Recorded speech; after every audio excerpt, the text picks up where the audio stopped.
Let's say you're a hopeful young man living in Michigan with dreams of becoming a filmmaker. And let's say one of your childhood friends has designs on being an actor, and he looks like this. Chiseled chin, classical dashing, lead actor good looks. Would you make a thrilling adventure film that took advantage of your friend's natural charm and matinee idol good looks? Or would you make an ultra-violent, goopy, deeply inappropriate horror film that allowed you to utterly beat the shit out of that handsome friend's face? That's the question on today's episode of Deadly Duos.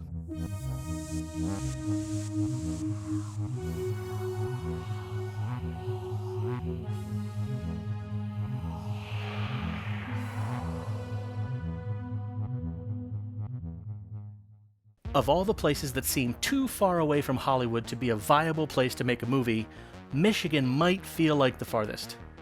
But Sam Raimi wasn't going to let that slow him down. Like George Romero with Pittsburgh and John Waters with Baltimore, Raimi would just have to put his home on the map himself. To achieve this seemingly impossible task, Raimi formed a reliable team around him, from his brothers, Ted and Ivan, to family friend Rob Tappert, to his iconic 1973 Oldsmobile Delta 88. Honestly, if we were actually looking for the most prolific pairing with Sam Raimi, it would be that Oldsmobile. My mother gave it to my brother Sam, and he wound up putting it in every single movie he ever made, including this television show. Say hello to the 21st century. Yeah! But there is a different beat-up old relic that also worked with Sam Raimi and is even more enjoyable to discuss. Without a doubt, his most beloved co-conspirator is actor Bruce Campbell.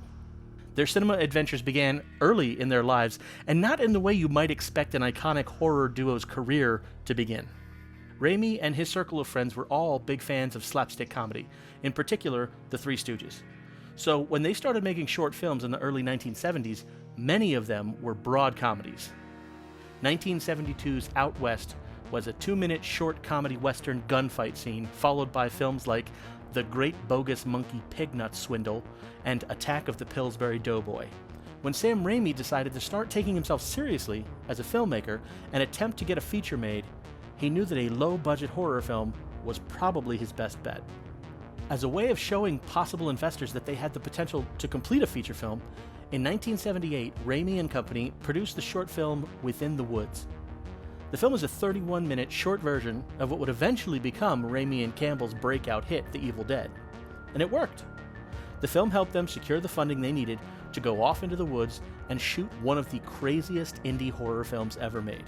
Rather than leaning on Bruce Campbell's good looks and have his lead character of Ash be a classic hero, Raimi actually made Ash a mostly ineffective punching bag who barely survives the movie, and, depending on how you read the ending, maybe doesn't survive it at all. Raimi's distinctive visual style, coupled with the shocking moments of gore and a very disturbing sequence with a tree attacking a woman, got the movie a great deal of attention.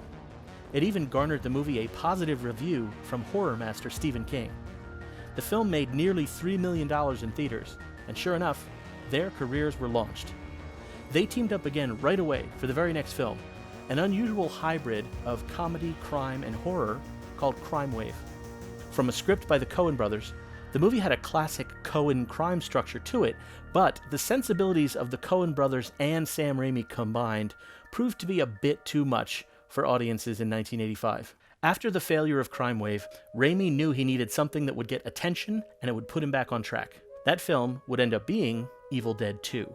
Released 6 years after the original, Evil Dead 2 operates as a remake for the first half of the film before diving into new material for the second half. Campbell returned in the lead role of Ash, and this time around, Raimi decided to ease off on some of the darker horror and add in some of the slapstick comedy he loved so much. The result was one of the most beloved cult horror films of all time.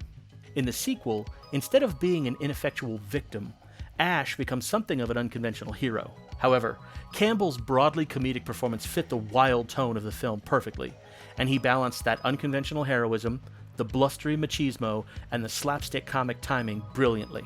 The film still stands as the rare example of a horror sequel that is also a parody of its original film, and it does so without diminishing the power or legacy of its predecessor. This oddball horror comedy, with its chainsaw-wielding dancing corpses and men battling their own severed hands, was a surprise mild success, nearly doubling its budget and getting positive reviews from the New York Times and Roger Ebert. The film became such a cult phenomenon on home video that it arguably surpassed the popularity of its progenitor.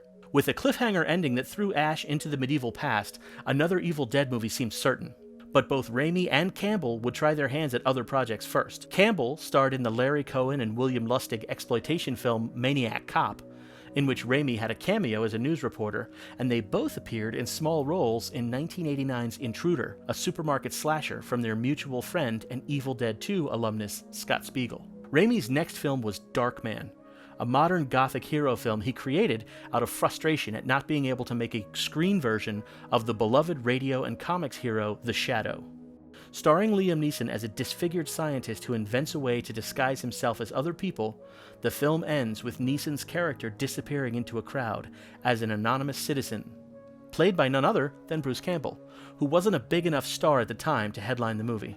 The film was a big success, tripling its budget at the box office and eventually spawning 2 direct-to-video sequels. Universal was happy with Raimi's work on Darkman, happy enough to bankroll the 3rd entry in the Evil Dead franchise, Army of Darkness. The budget leapt up from past entries all the way to $11 million, but that was understandable given the scope of the project.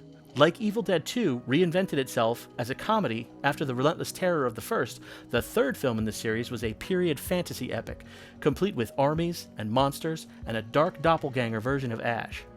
What did remain from the last film, however, was the weird sense of humor, displayed in sequences like the Gulliver's Travel-style battle with a dozen tiny ashes.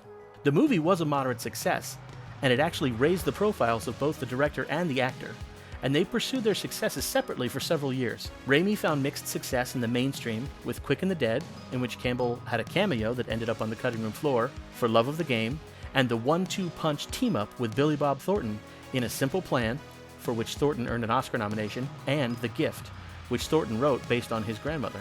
Meanwhile, Campbell found a home on TV with a season of the cult western sci-fi comedy The Adventures of Briscoe County Jr., and recurring roles on Lois and Clark and Ellen. They would work together on TV when Raimi's production company created Hercules: The Legendary Journeys and Xena: Warrior Princess, series that Campbell appeared on as Autolycus, King of Thieves. But even bigger things were on the near horizon for both of them.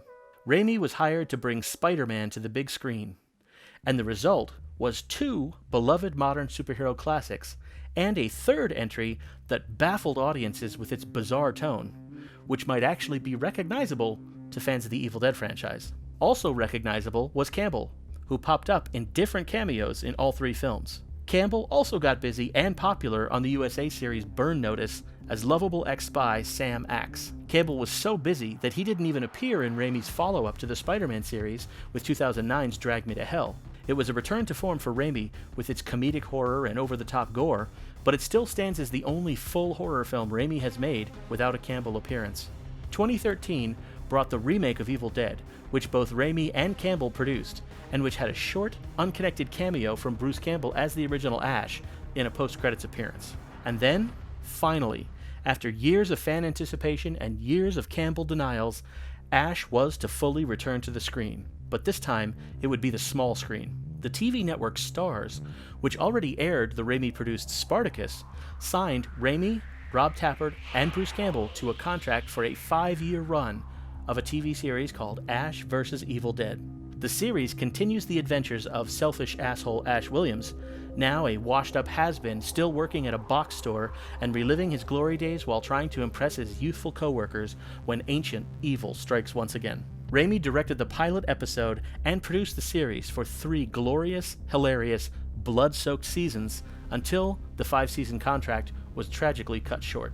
Is this the end for Ash Williams? Will Campbell and Raimi work together again, or have we seen the last of their delightful team-ups? Well, the answer is, it's definitely not the end in both cases. While Campbell loves to say he's never playing Ash again, it has already been confirmed that Ash will return again in video game form with Campbell voicing.